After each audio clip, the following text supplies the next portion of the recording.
What's up, everybody? I'm Allison Johnson, and you're watching Pulling the Black Card.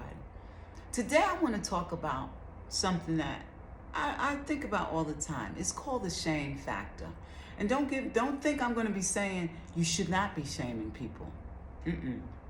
That's not my take on it.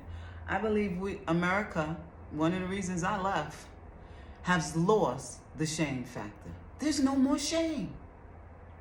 Listen, shame can be a bad thing, but shame can be a very good thing. Shame keeps people in order. Shame can make you learn how to act properly. You know what I'm saying? Let me tell you something. I have a friend, right? We both went through the journey. I have been going through this spiritual journey for a very long time, figuring things all out. As a child, my father was Muslim, my mom was Christian. As a child, and I was raised after they passed, which they passed very young, I was raised by my aunt who was Christian, took me to church every Sunday. The only reason I went to church was to meet boys, to go to the center that they had on Fridays, and to have the good chicken and cake after. I was not listening to anything that was between the pages, the covers of that book behind me, the Bible. Nothing was going in here. I was just going, but going for all the wrong reasons. But I was young. As I got older, and I just wanted to get closer, because when you're brought up in spirituality, it's going to come back. It's going to come back to you, and you're going to want to find your God. Okay? And so my friend, who, by the way, if she is watching, she's the same friend who said, Allison, when you move to Africa and you move out the country, make sure you call me. You have these friends like this, because I know you'll forget all about me and meet new friends. I call her and she never pick up the phone, okay? People who are just full of BS, you know? But anyway, she goes to a church that has no shame. They believe in everything. Let me tell you something. A society with no shame is a buck wild, crazy, all out. I'm going to do what I want to do, show my ass all day long, wear my inside clothes on the outside so you can see the crack of my ass and my nipples. I want you to see it all. Because ain't nobody going to shame me. And if they do, I hope they do. I wish they would. You see some of the things that these girls are wearing out in front of your children? Because they done got their booty done, or they think they have a nice body. Listen, I work out. And I'm judging people. I am, because yes, I've gotten over that. So I'm not judging people, but I'm trying to say that all that ain't necessary. You're doing too much. And every knee must bow. You ain't gonna be here forever. And listen, nobody's perfect. That's what she's always saying, because that's what they teach her in her church. Nobody's perfect. No shit, Sherlock. We know nobody's perfect. But it was a time when people tried to get as close to what they felt was excellence. You know? They weren't lazy. They had shame. Even it was becoming a time where even white people were feeling shame to be racist. But then Donald Trump came along and said, no. You hold that near to you. It's okay to say nigga. It's okay to say the N-word. Go right ahead. And now we got a bunch of people who came out of their shell. And some people would say, I'd rather be around them people. I'd rather be around people who let you know they're racist. Nah, not me. Those are those racists in the South. And remember in the South, where did the most of the lynching happen? Where they would just call you an N-word out in the open. Yeah, up north, you may not be able to live where you want to live, okay? And you may not get the job you want to have. But it's a whole different environment than the South. So I really, when people say, I'd rather just know they racist. No, I don't want to know that. But shame is a good thing. It can be a good thing. You know how much shame has stopped me from being a whore growing up? My aunt didn't play that. She shamed you. If I came home really late and I was she called me all type, you little, why are you acting like a whore? I heard you was in the street doing this and that and this and that, and it always kept me on the right. I was the last one to break my virginity back, okay? Because of shame. When I had my son, I wanted to get married. I got married, stayed married for 33 years because divorces are not really done in my family and because of shame. And I'm proud of it. There's nothing wrong. Some shame can be wrong, but we need shame. We do. I heard Charlemagne the God. He said, and I heard it from a snippet because I don't watch The Breakfast Club. And he is not a god.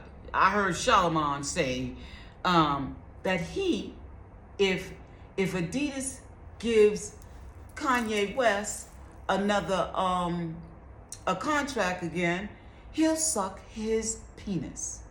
And he didn't say it like that. He used the D word.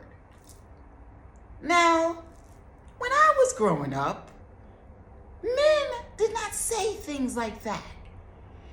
Because if you say something like that, I don't care if Charlemagne is married. He wants to suck someone's penis. You're not a man that just comes out and says something like that who are not thinking that, okay? And it was a time when a man who was supposed to be a heterosexual man had some kind of, they wanted to stay in their masculine code and stay in code with that. And they would never say something ridiculous like that.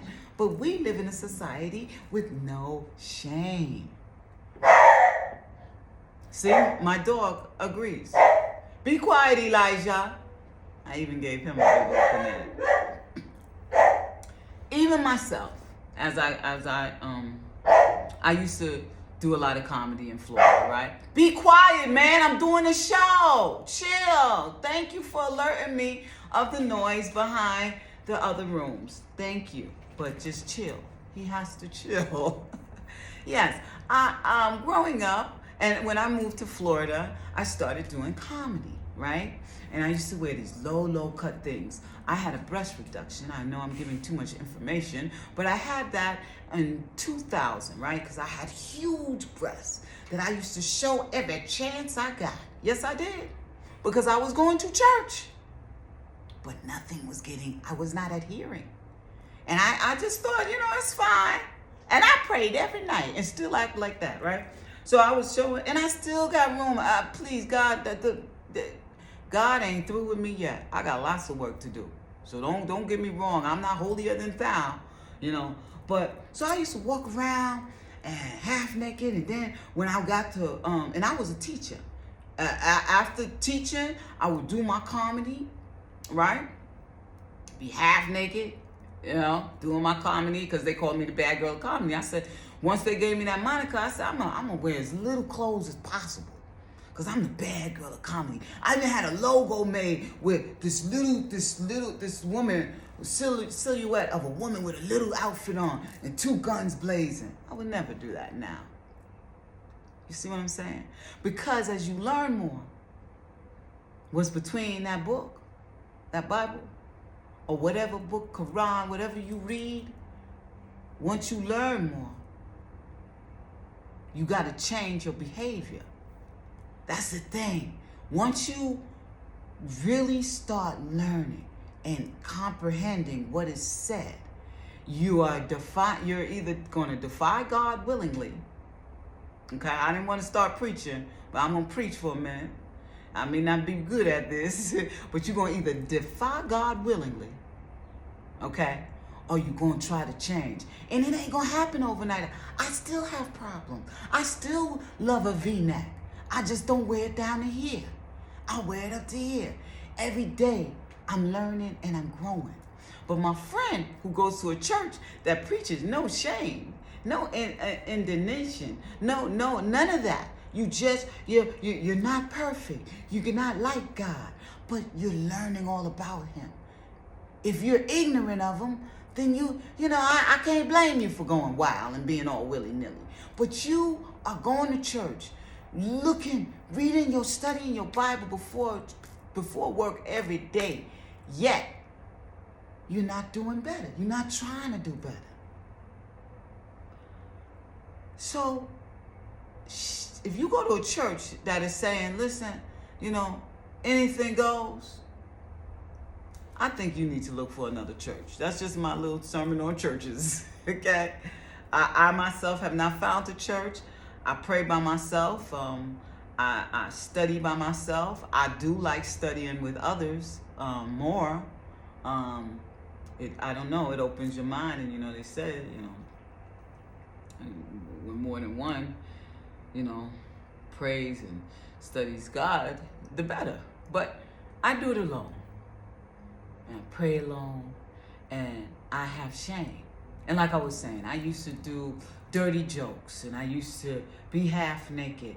And then the more I learned about the Bible, I just couldn't do it anymore because I felt shame. I would tell my ugly, I'm sorry to say this, I had an ugly vagina joke, right? But I called it an ugly pee joke, the whole word, right?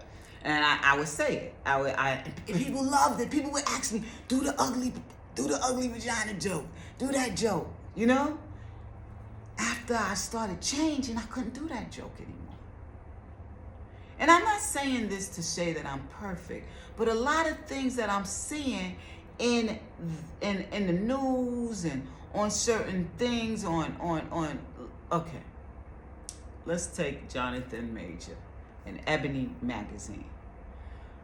Okay, there was listen, he's a heterosexual man. And people are like, what's the problem? That's fashion. He's a hetero man sitting up there. Listen, I don't even have a problem with the pink thing. Is over his shoulder. It's kind of fly. I can see a rock and roller rocking that. Black rock and roller. I don't got a problem with that. Even, look, Jimi Hendrix wore ostrich, the things around his neck. It's a cool factor. It's still masculine. They could do that. But I'm talking about the whole look. Like, it's not just, listen, people try to play with us. We all know the agenda, right?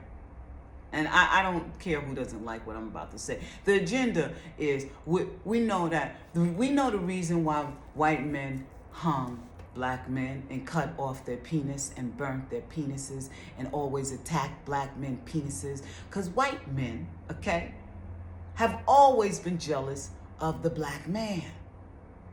He's a perfect specimen. Beautiful in every way. Everything we do cooler. So the black man is cooler. He got swag. When a black man walk in a room, he got a way of doing it that you like, damn. Okay? So they want to strip the brother of that. And I don't know who the hell is running Ebony nowadays. They got Rihanna leading ASAP Rocky. Listen, a lot of black women was like, what's wrong with that cover? What's wrong with that cover? I find something wrong with that cover. If you get a chance, I hope you look at, what is this? It's called Stacks. Stacks, it's a Stacks documentary. It's on Hulu. Is it on Hulu or Prime? It's on one of them. Look for that. It's a Stacks documentary, right? And it shows them doing a whole concert. It's not the one in New York. This one was in, I believe, Watts, California. Richard Pryor is the narrator of the show.